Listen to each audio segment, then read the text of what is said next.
लोगों के एटीट्यूड्स आपके साथ क्या होंगे ये आपके हाथ में है, उनके हाथ में नहीं है। वो लेना चाहेंगे आपका कंट्रोल अपने हाथ में, आपका काम है उनके हाथों से कंट्रोल अपने हाथों में लेना। वो कैसे करते हैं उसके लिए कलेजा, जिगर, कैरेक्टर, एटीट्यूड, बर्दाश्त, सब्र, हौसला, decisions, initiatives and the courage कि अब मैं ये नहीं हूं, मैं ऐसा था अब ऐसी नहीं हूं। अब आप मुंह से कहेंगे, अब आपने कहा ना भाई क्या करें छोड़ दें, तो जब आप लोगों के आगे, हमारा भी एक दौर था जी, हम बिल्कुल बेढंगे, फुल चौधरी, फुल सिस्टम, जो आया मुंह पे हाँक दिया सबको, अपनी मैं ही हमारी बड्डो इतनी होती थी। और कुछ लोग होते थे गुन्ने खामोश देख रहे होते थे हर लिहाज से कि कभी ऊंट नीचे आएगा तो उसको बताएंगे। तो जब जिंदगी की ड्राइव के अंदर मैं थोड़ा सा स्लो हुआ ना, वहां पर वो जो बैठे हुए थे ना ऐसे ताक लगा के गुन्ने खामोश किस्म के, उन्होंने ना फिर ऐसी ऐसी मुझे तीलियां लगाते थे ना वो, क्योंकि वो मेरी वीकनेसेस नोट कर रहे होते थे। हम ऐसे पाटा डोल नहीं होता खुले ड्रम ढोल, जहां मारो पाटे डोल शुरू हो जाते थे आगे से। तो उस वजह से क्या हुआ, तो लोग शुरू में, उस जमाना एक जमाना था लोग बड़ा मानते थे हमारे, जब मैं दीन की तरफ नहीं था, अपनी दोस्ती यारियां होती थी दूसरे टाइप की, उसके अंदर क्या हुआ लोगों ने नोट किया हुआ था। तो जो होते ना बड़े अपनी मैं में रहने वाले लोग होते हैं, जब वो थोड़ा सा नीचे होते ना फिर मारते हैं लोग उसको। तो उसके अंदर एक टाइम पर आप इसलिए कहते ज्यादा बोल गए, वक्त से पहले बोल गए, ज्यादा दिखा गए, ज्यादा रो गए। कुछ लोग ज्यादा रो जाते हैं लोगों के आगे, ज्यादा आंसू दिखा देते हैं, कुछ ज्यादा मुस्कुरा जाते हैं। तो अब आप बैलेंस भी नहीं ना, लोग क्या करते हैं, लोग जजमेंट पास कर रहे होते हैं क्योंकि लोगों को एक बहुत बड़ी बीमारी है सदियों से, हुब्ब और रियासत जिसे कहते हैं, लोगों के ऊपर डोमिनेंट होकर रूल करने का टैका रखना अपना। ये लोगों को बहुत पसंद है। ये लीडरशिप के अंदर नहीं होनी चाहिए। लीडर का मतलब लोगों पे डोमिनेटिंग नहीं होता, लोगों को गाइड करके आगे लेके चलना होता है। नीचे लगा के थल्ले लगा के मैं इनके ऊपर ही बैठा रहा हूँ, ये दूसरी चीज़ है, ये बीमारी है।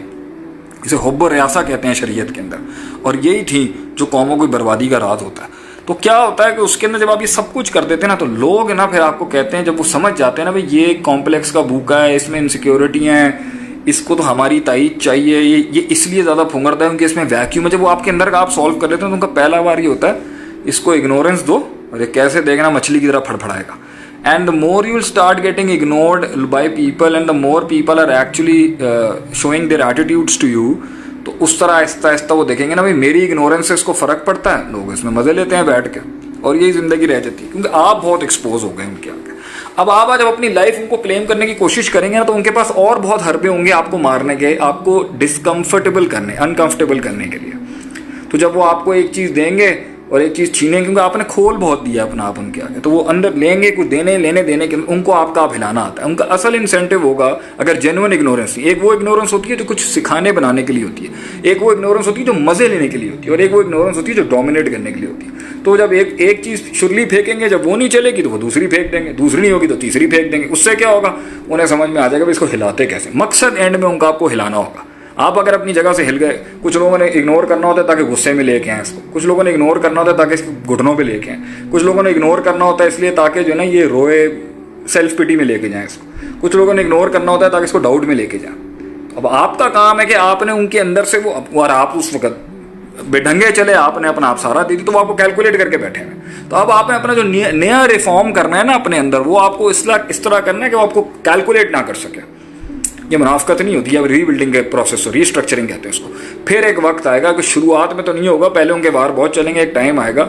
आखिरी बात करता हूँ, मुंह से कभी नहीं किसी से मांगना इज्जत, मुंह से नहीं मांगना कभी। इज्जत कमाई जाती है, छीनी नहीं जाती, कमाई जाती है, बनाई जाती है। ले नहीं सकते आप किसी से यूं करके। तो आप रो लें, घुटनों पे बैठ के हाथ चूम लें अगले के, पैरों पे सर रख दें अपना, नहीं देंगे लोग आप। अगर आपको चाहिए, you have to earn it. How do you have to earn it? You have to do something in life, you have to prove the world कि मैं हूँ, तब जाके इज्जत मिलेगी आप। तब वो इग्नोर करेंगे, तब भी एक वक्त आएगा जब आपका कुछ चलना भी शुरू होगा ना, फिर भी एटीट्यूड रखेंगे। और एक वक्त एंड के अंदर मैं अपने तजर्बे से कहता हूँ, तो सबसे ज़्यादा इग्नोर करने वाले सबसे आगे वाली रो में बैठेंगे, आपको तारीफ करने के लिए नहीं भी तो खामोशी से एक करने के लिए कि भाई अब कर गए हैं ये लोग कुछ ज़िंदगी के अंदर।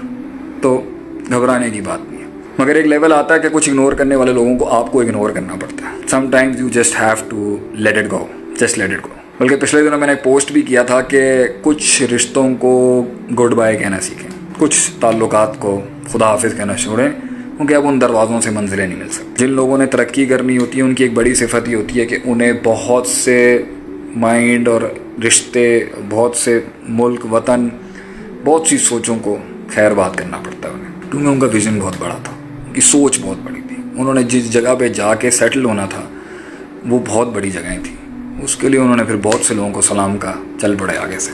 तो यू हैव टू लर्न कि एक टाइम पे जितने भी लोग शुरू में आपके साथ थे ना, उस सफ़र में कहीं ना कहीं जाके उनकी भूख मर जाएगी, या वो डिप्रेस हो जाएंगे, या वो टेंस हो जाएंगे, या वो एग्रेसिव हो जाएंगे, या वो अनडिफाइंड में रह नहीं सकेंगे, या वो आपके साथ सब्र नहीं कर सकेंगे, या वो आपकी उस कमज़ोरी की हालत में तो आपके साथ कंफर्टेबल थे लेकिन अब नहीं हो सकते क्योंकि अब थोड़ी आप बड़ी चीज़ हो चुके हैं, या वो आपको अंदर से पहले भी नहीं मानते थे मगर आपके साथ जुड़ गए थे क्योंकि कुछ मफादात थे, या वो अंदर से मानते तो थे लेकिन अपने आप को बहुत मानते थे और कहते थे यार पहुँच तो हम गए हैं लेकिन इसे नहीं बढ़ाना चाहिए तो मुझे बढ़ाना चाहिए। ऐसी हज़ार किस्म के लोगों के मसाइल होते हैं, लेकिन शुरू में जब ऑर्गेनाइजेशन और जमात और तंजीमें और ऑर्गेनाइजेशन और कंपनी और बिजनेस खुलता है ना, या कोई सेटअप भी बनता है, तो शुरू में बहुत से रीजंस होते हैं मुख्तलिफ जुड़ने के, मगर अगर वो यूनिटी कामयाब रहे और चलती भी रहे तो आगे जाके ये मसले आते हैं इंसान को कि वो कहते हैं हमने वो अपने माइंड में नहीं बताया, मुंह से नहीं बोल रहे थे, माइंड में वो आपके साथ इस वजह से नहीं थे, लेकिन आप तो क्योंकि वो स्टैलियन है जिसने जाना है आगे तक, तो एक वक्त के ऊपर साथ छुड़ते जाएंगे।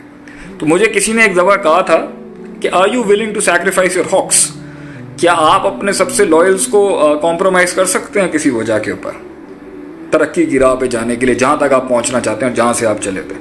तो अल्हम्दुलिल्लाह मैं इसके ऊपर तो अपना मौक़िफ़ यही रखता हूँ कि हम तो अपने लॉयल्स के साथ हमेशा सिंसियर रहे हैं, लॉयल ही रहे हैं, रहेंगे हमेशा। मगर अगर हमारे विजन में या हमारे मकसद तक पहुँचने के लिए मुझे अपने आप को भी छोड़ना पड़ेगा तो अपने आप को भी हम छोड़ देंगे, अपने आप को कुर्बान कर देंगे, तो लोग क्या चीज़ है। तो जिन्होंने आगे जाना होता है याद रखिए हर बंदा नहीं चल सके, हर बंदे की भूख और हर बंदे का वो पैशन और हर बंदे का वो फ्लेयर वहाँ तक का नहीं था। तो ये सब चीज़ें इग्नोरेंस के अंदर आएंगे। एक टाइम पर आपको you just have to let it go, आपको जाना देना पड़ेगा।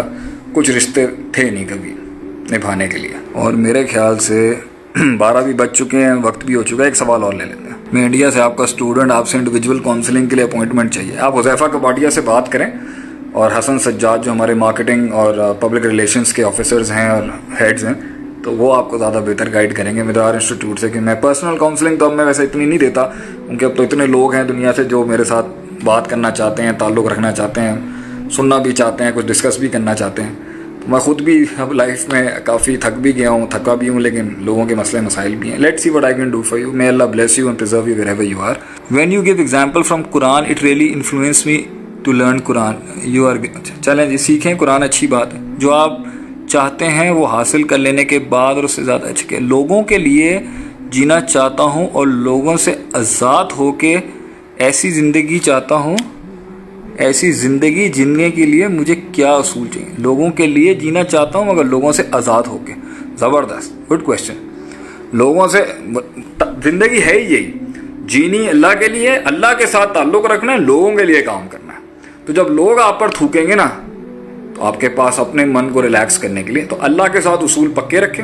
आप पता क्या करें, अपने माइंड के अंदर ना एक चार्ट लें, एक पेपर लें और उस पर लिखें मोहब्बत, love, the EQ of love, emotion of love, hope, उम्मीद, हेट, बुग़्ज़।